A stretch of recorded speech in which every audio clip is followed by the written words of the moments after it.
अब जो है इस लेक्चर का सबसे इम्पॉर्टेंट भाग शुरू होने जा रहा है, स्ट्रक्चर ऑफ डीएनए। डीएनए जो होता है किन किन चीज़ों से मिलके बना होता है। जैसे कि हमने अभी एग्जांपल दिया था कि जैसे कि एक मोती लें, दो मोती लें, तीन मोती लें, ठीक है, और तरह तरह के मोती लें, एक लाल मोती, पीली मोती, नीली मोती, और इन मोतियों की एक लंबी सी चेन बना दीजिए, ठीक है। तो ये जो चेन हो गई, ये हमारी एक पॉलीमर की बनी हुई एक हेट्रो पॉलीमर हो गई, ठीक है। पॉलीमर की बनी हुई एक हेट्रोपॉलीमर चेन हो गई, ठीक है। और हम इसी तरह की दो चेन बनाएंगे और दोनों चेनों को बॉन्ड के द्वारा जोड़ देंगे, ठीक। कौन कौन से बॉन्ड लगेंगे, क्या क्या लगेगा, सब कुछ आपको दिखाएंगे, ठीक है। तो बने रहिए हमारे साथ। सबसे पहले बात करते हैं कि जो स्ट्रक्चर ऑफ डीएनए की होती है। अगर हम बात करते हैं स्ट्रक्चर ऑफ डीएनए की, तो हम जानते हैं जो डीएनए होता है ये पॉलीमर होता है। पॉलीमर का मतलब है ये न्यूक्लियोटाइड से मिलके बना होता है, ठीक है। एक न्यूक्लियोटाइड, दो न्यूक्लियोटाइड, तीन न्यूक्लियोटाइड, और न्यूक्लियोटाइड की एक लंबी सी चैन बन जाती है, ठीक, उनसे मिलके बना होता है, ठीक है। तो सबसे पहले बना लेते हैं हम न्यूक्लियोटाइड। जैसे कि हमारा एक ये न्यूक्लियोटाइड 2, 3, 4, 5, 6, ठीक है। जैसे कि ए, टी, सी, जी, ए, टी, ठीक है। ये हमारे कितने हो गए, ये हमारे हो गए न्यूक्लियोटाइड। क्या बोलते हैं इसको, ये हो गए हमारे मोनोमर, न्यूक्लियोटाइड, ठीक। न्यूक्लियोटाइड ये क्या है हमारे मोनोमर, मोनोमर। अब चलो इन जो मोतियों की माला आपको दिख रही है, जो मोतियां आपको दिख रही हैं, इनको न्यूक्लियोटाइड अगर आपको ना समझ में आ रहा हो तो इनको आप मोतियां समझ लीजिए। ये एक मोती जिस पे लिखा ATGAC, ये हमारी हो गई मोतियां, ठीक है। अब इन मोतियों को हम जोड़ना शुरू करते हैं और एक लंबी चैन बनाते हैं, ठीक है। इन मोतियों को हम एक कुछ इस तरह से रख लेते हैं, ठीक है। अब हमने इन मोतियों को लाइन से रख लिया। अब मोतियां हमने लाइन से रख तो ली हैं, लेकिन इनको जोड़ने के लिए कोई ना कोई धागा की ज़रूरत तो पड़ेगी ही ना। तो वही धागा हमारा यहाँ पे बॉन्ड होता है। वो कौन सा बॉन्ड होता है उसको बताएंगे हम, ठीक। कौन सा बॉन्ड होता है उसको भी बताएंगे, ठीक। ये हमारा जो बॉन्ड होता है, ये होता है बॉन्ड हमारा फॉस्फोईस्टर बॉन्ड, फॉस्फोईस्टर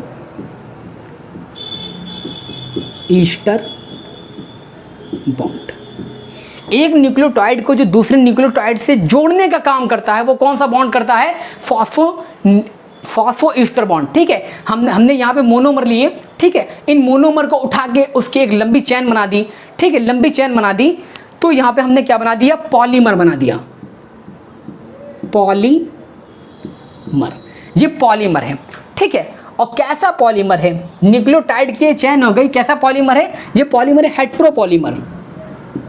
हेट्रो का मतलब ये है इसके अंदर सेम न्यूक्लियोटाइड नहीं है ना, इसके अंदर एडेनिन भी है, थायमिन भी है, साइटोसिन भी है, ठीक है। तो इसके अंदर अलग अलग टाइप के न्यूक्लियोटाइड हैं, ठीक है।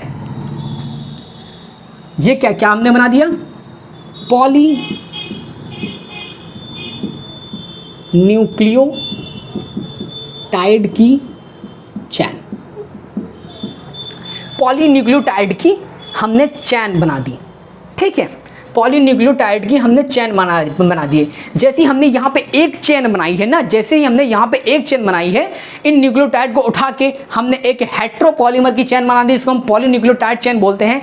सेम इसी तरह की दूसरी चैन बना लेंगे, कैसी, सेम इसी तरह की, लेकिन उसकी डायरेक्शन बदल देंगे। जैसे कि अगर एक 5 to 3 डायरेक्शन है, दूसरी चेन की जो डायरेक्शन होगी वो 3 to 5 डायरेक्शन होगी। और जैसे कि मान लीजिए हमारे ये मार्कर ऐसे है, दूसरा मार्कर उठा के उल्टी डायरेक्शन, जैसे इसका कैप ऊपर है और इसकी जो टेल है वो नीचे है, लेकिन जो मार्कर दूसरा लेंगे उसका कैप नीचे होगा, उसकी टेल ऊपर होगी।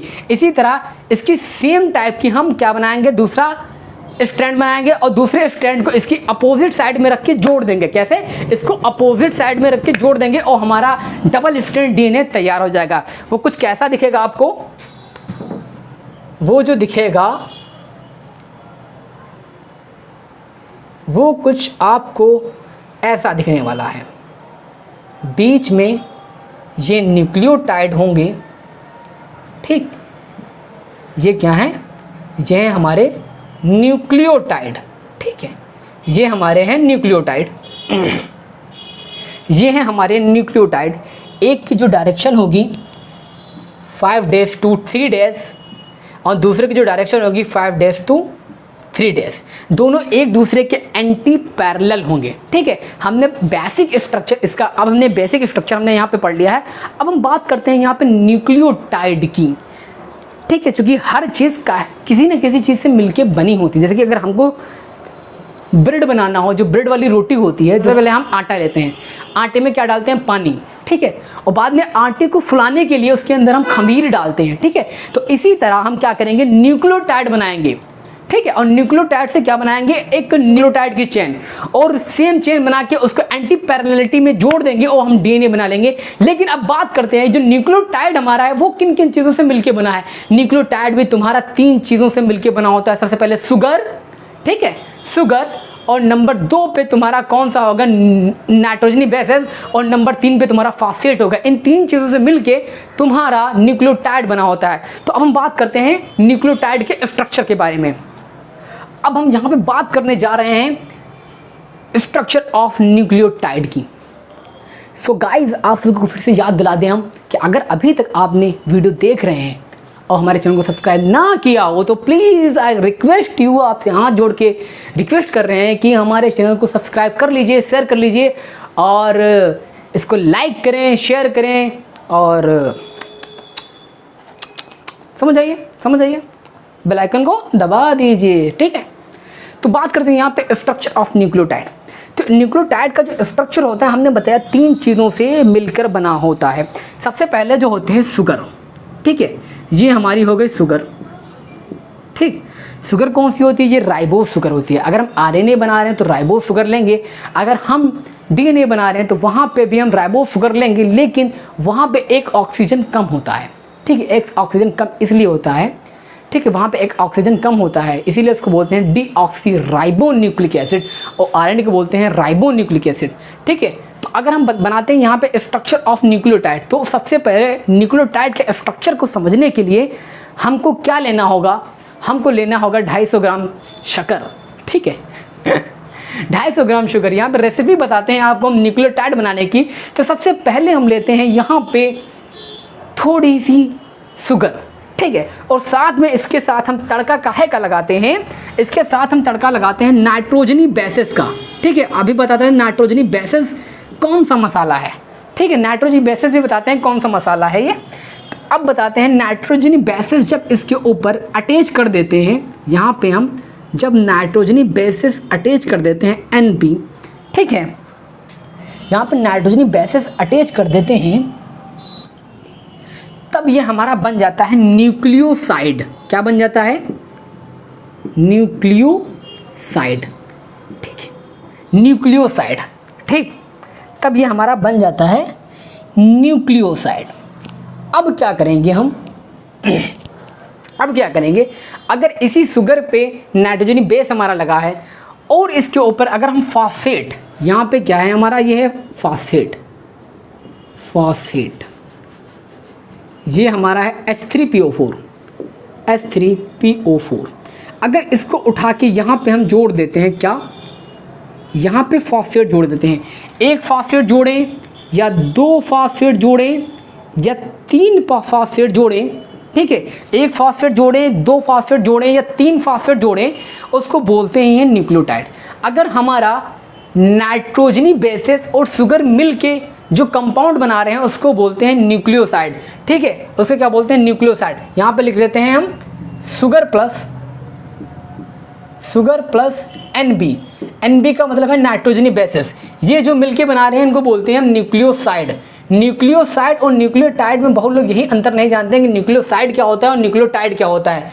ओके, तो वो अंतर हम आपको क्लियर कर रहे हैं। ठीक है, जब शुगर और नाइट्रोजनी बेस मिल जाती हैं तो उनको बोलते हैं हम न्यूक्लियोसाइड, और जब शुगर और नाइट्रोजनी बेसिस के साथ हमारा फॉस्फेट H3PO4 मिल जाता है तो उसको बोलते हैं न्यूक्लियोटाइड।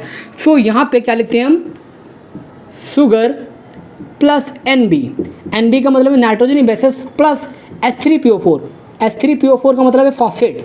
ठीक है, H3PO4 का मतलब है यहाँ पे फॉस्फेट। फॉस्फेट H3PO4 का जो स्ट्रक्चर है यहाँ पे सिर्फ PO4 माइनस माइनस, यहाँ पे PO4 minus minus minus attach होता है, ना कि यहाँ पे H3PO4। यहाँ पे जितने हाइड्रोजन होते हैं वो निकल जाते हैं, ठीक है। बहुत ही डीपली आपको यहाँ पे बता रहे हैं, जो हाइड्रोजन होते हैं वो सारे निकल जाते हैं और आपका PO4 बचता है, ठीक है। तो जब शुगर, नाइट्रोजनी बेस और फॉस्फेट को जब हम मिला लेते हैं तब हमारा बनता है न्यूक्लियोटाइड। क्या बनता है? तब हमारा बनता है न्यूक्लियोटाइड, ठीक है। तो आपने यहाँ पे स्ट्रक्चर पढ़ लिया होगा, नॉर्मली स्ट्रक्चर जो न्यूक्लियोटाइड का है, ठीक है। न्यूक्लियोटाइड कैसा बनता है? सबसे पहले शुगर लेंगे और शुगर में नाइट्रोजनी बेसिस जब मिला देंगे, शुगर में नाइट्रोजनी बेसिस जब मिला देंगे, जैसे कि आप घर में खाना बनाने की रेसिपी देखते हैं, ठीक है। घर में खाना बनाने की जब रेसिपी देखते हैं, चावल लीजिए, चावल में दाल डालिए और थोड़ा पानी डालिए और मसाला डालिए और खिचड़ी बना के तैयार कर लीजिए। इसी तरह यहाँ पे आपको हम बिल्कुल रेसिपी के फॉर्म में बता रहे हैं, आप शुगर लीजिए और नाइट्रोजनी बेस लीजिए, जब दोनों को मिला देंगे तो तुम्हारा बन जाएगा न्यूक्लियोसाइड। अब शुगर और नाइट्रोजनी बेस के अंदर अगर हम फॉस्फेट मिला देंगे, यहाँ पे जो आपके ये फॉस्फेट लगे हुए हैं, तब बन जाएगा हमारा न्यूक्लियोटाइड। अब हम इन सब तीनों चीज़ों के बारे में पढ़ते हैं कि शुगर कैसी होती है, कितने कार्बन की होती है, कितना कैसा स्ट्रक्चर होता है, ठीक है, और नाइट्रोजन बेस कितने टाइप के होते हैं, और फॉस्फेट जो हमारा यहाँ पे लगा है वो कैसा होता है। अब गाइस यहाँ पे हम बात करते हैं कि शुगर, जो राइबोस शुगर है वो कैसी होती है, कितने कार्बन की होती है, ठीक है, कितने कार्बन की होती है, क्या क्या इसके अंदर होता है। तो यहाँ पे लिखते हैं हम DNA and RNA, DNA and RNA have 5 carbon sugar, 5 carbon की शुगर दोनों के पास होती है, ठीक है। और इस 5 कार्बन की शुगर को क्या बोलते हैं? 5 कार्बन की शुगर को बोलते हैं पेंटोस शुगर। इस 5 कार्बन के शुगर को बोलते हैं क्या? Pentose sugar. और ये भी शुगर जो पेंटोस होती है 2 टाइप की हो सकती है, एल्डोस हो सकती है, कीटोस हो सकती है। तो लेकिन यहाँ पे जो शुगर पाई जाती है ये पाई जाती है Eldhose sugar,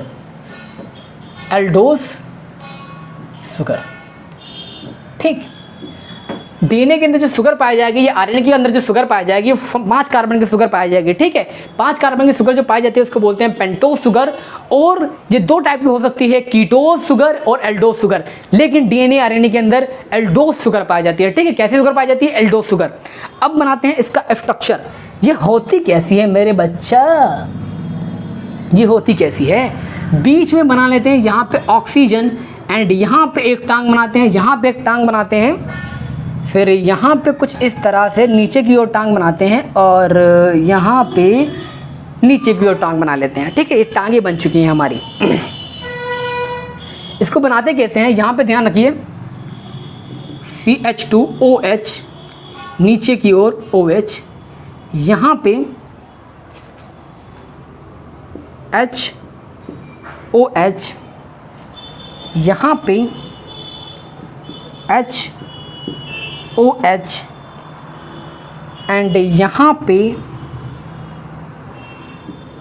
OH and H, ठीक है। यहाँ पे HOH। तो हम जो हमारी पेंटोस शुगर होती है, 5 कार्बन की शुगर होती है, वो कुछ इस तरह की होती है। दिख रहा है इसके अंदर? हाँ, वो कुछ इस तरह की होती है, ठीक है। बीच में यहाँ पे ऑक्सीजन होता है और साइड में ये टांगे नहीं है, इसकी बॉन्ड है, ठीक है। टांगे मत समझिए, बहुत से नालायक मित्र आप भी इसको टांगे मत समझिए, मेरे लाल बहुत नालायक हो चुके हैं, इसको टांगे समझने लगे। ये सब है इसके बॉन्ड, ठीक है। इसको बनाने का तरीका क्या है? CH2OH, ठीक है। फिर ऊपर की ओर हाइड्रोजन, नीचे की ओर OH, फिर ऊपर की ओर हाइड्रोजन, नीचे की ओर OH, और फिर यहाँ पे अपोजिट कर देंगे, यहाँ पे ऊपर की ओर OH, नीचे की ओर हाइड्रोजन। अब इसकी नंबरिंग अगर करें तो नंबरिंग कहाँ से करते हैं? नंबरिंग इसकी हमेशा इस साइड से करते हैं, number 1, number 2, number 3, number 4 and number 5, and number 4 and number 5 की शुगर यहाँ पे नंबर 5 का कार्बन CH2OH जो लगा है यहाँ पे है। ये एक कैसी शुगर है? ये है राइबोस शुगर। ये है हमारी राइबोस शुगर, राइबोस शुगर का मतलब है जो तुम्हारी किस में पाई जाती है, ये पाई जाती है तुम्हारी आरएनए के अंदर, ठीक है, जो पाई जाती है तुम्हारे आरएनए के अंदर। तो इसके बारे में यहाँ पे लिख लेते हैं हम कुछ, क्या लिख लेते हैं, नंबर 1 ये 5 कार्बन की शुगर है, ठीक, कितने कार्बन की शुगर है, 5 कार्बन की शुगर है। और इस तरह की रिंग को क्या बोलते हैं, मतलब जो 5 कार्बन की शुगर हो और जिसके अंदर 4 कार्बन रिंग में हो और 1 कार्बन बाहर लगा हो, ठीक है, और ऑक्सीजन हो, इस तरह की रिंग को बोलते हैं हम फ्यूरॉन रिंग। क्या बोलते हैं, फ्यूरॉन रिंग। इस तरह की रिंग को बोलते हैं क्या, फ्यूरॉन रिंग, ठीक है। और ये होती कैसी है, एल्डोज होती है, कीटोज होती है, ये हमने अभी बताया ये एल्डोज होती है, ठीक, ये कैसी होती है, एल्डोज होती है। इसका फार्मूला क्या होता है, इसका जो फार्मूला होता है C5H10O5, C5H10O5। और ये प्रेजेंट कहाँ होती है, present in RNA, present in RNA. अब बहुत लोग कहेंगे कि सर आपने यहाँ पे राइबोस शुगर का स्ट्रक्चर तो बता दिया, यहाँ पे राइबोस शुगर का स्ट्रक्चर तो बता दिया, लेकिन डीऑक्सी राइबोस शुगर का स्ट्रक्चर क्या होगा। भाई मेरे लाल, मेरे मित्र, इसका जो डीऑक्सी राइबोस का जो स्ट्रक्चर होगा बिल्कुल सेम होगा, कोई दिक्कत नहीं है। लेकिन बस ये उसमें क्या होगा, यहाँ पे जो सेकेंड नंबर पे OH तुमको दिख रहा है, यहाँ पे एक ऑक्सीजन हटा दो, एक ऑक्सीजन उड़ा दो और सिर्फ हाइड्रोजन बचा रहने दो, वो हो जाएगी तुम्हारी डीऑक्सी राइबोस शुगर। तो उसका स्ट्रक्चर यहाँ पे बना लेते हैं, कैसा होगा, ऑक्सीजन बीच में, 2 बॉन्ड इधर नीचे की ओर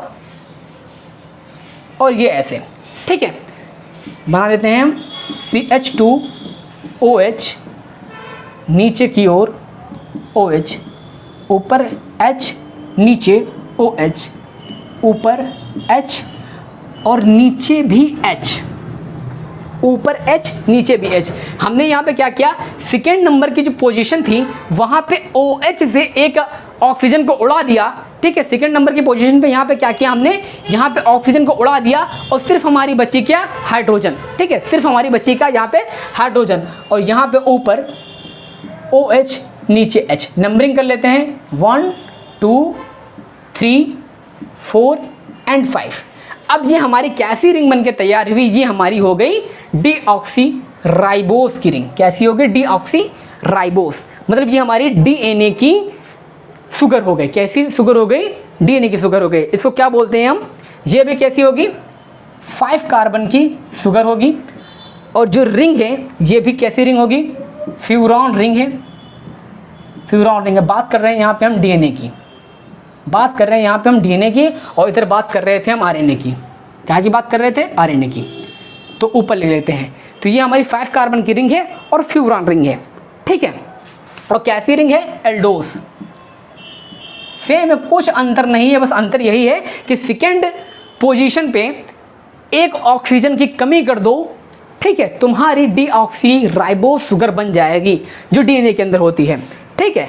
इसका फार्मूला क्या होगा, C5 है, C5H10 सेम, O5 यहाँ पे है लेकिन यहाँ पे एक ऑक्सीजन कम है तो O4, C5H10O4। और ये पाई कहाँ के अंदर जाएगी, present in DNA, present in DNA, ठीक है। तो हमने यहाँ पे इसके स्ट्रक्चर के बारे में पढ़ लिया, ठीक है। जो हमारा शुगर्स हैं, जो हमारे डीएनए के अंदर शुगर्स पाई जाती हैं, जो हमारे डीएनए के अंदर शुगर पाई जाती हैं, राइबोस शुगर और डीऑक्सी राइबोस शुगर, कैसी शुगर होती हैं, 5 कार्बन की शुगर होती हैं। इस तरह की रिंग को हम फ्यूरॉन रिंग बोलते हैं। किसमें इसका फार्मूला क्या होता है, C5H10O5 आरएनए के अंदर, और डीएनए के अंदर इसका फार्मूला जो होता है C5H10O4, ठीक है। जो राइबोस शुगर होती है वो हमारी प्रेजेंट होती है डीएनए के अंदर, और जो डीऑक्सी राइबोस शुगर होती है वो हमारी प्रेजेंट होती है, जो हमारी राइबोस शुगर होती है वो हमारी प्रेजेंट होती है, सॉरी डीएनए बोल दिया, वो हमारी प्रेजेंट होती है आरएनए के अंदर, और डीऑक्सी राइबोस जो शुगर होती है वो हमारी प्रेजेंट होती है डीएनए के अंदर। सिर्फ बस फर्क इतना है, जो इसमें राइबोस शुगर के अंदर सेकंड पोजीशन के ऊपर एक ऑक्सीजन ज़्यादा है और उसमें सेकंड पोजीशन के ऊपर एक ऑक्सीजन कम है। तो इसका स्क्रीनशॉट ले लीजिए, यहाँ पे इसका स्क्रीनशॉट ले लीजिए, यहाँ पे इसका स्क्रीनशॉट ले लीजिए। और लेक्चर जो है बड़ा हो गया है, तो मिलते हैं हम तुमको नेक्स्ट लेक्चर के अंदर। जो नेक्स्ट लेक्चर है काफ़ी छोटा रहने वाला है, जो थर्ड लेक्चर होगा उसके अंदर आपको हम बताएंगे कि जो डीएनए होता है इसके न्यूक्लियोटाइड आपस में कैसे मैच करते हैं, पॉलीमर की जो न्यूक्लियोटाइड पॉलीमर न्यूक्लियोटाइड की जो चैन बनती है वो कैसे बनती है। बाद में उसके बाद हम इसका रेप्लिकेशन, ट्रांसक्रिप्शन, ट्रांसलेशन वो सब डीप में पढ़ाने वाले हैं, वो सब बहुत ही डीपली में पढ़ाने वाले हैं। लेकिन आज के लेक्चर को यहीं पे स्टॉप करते हैं और मिलते हैं नेक्स्ट लेक्चर के अंदर। तब तक के लिए जय हिंद।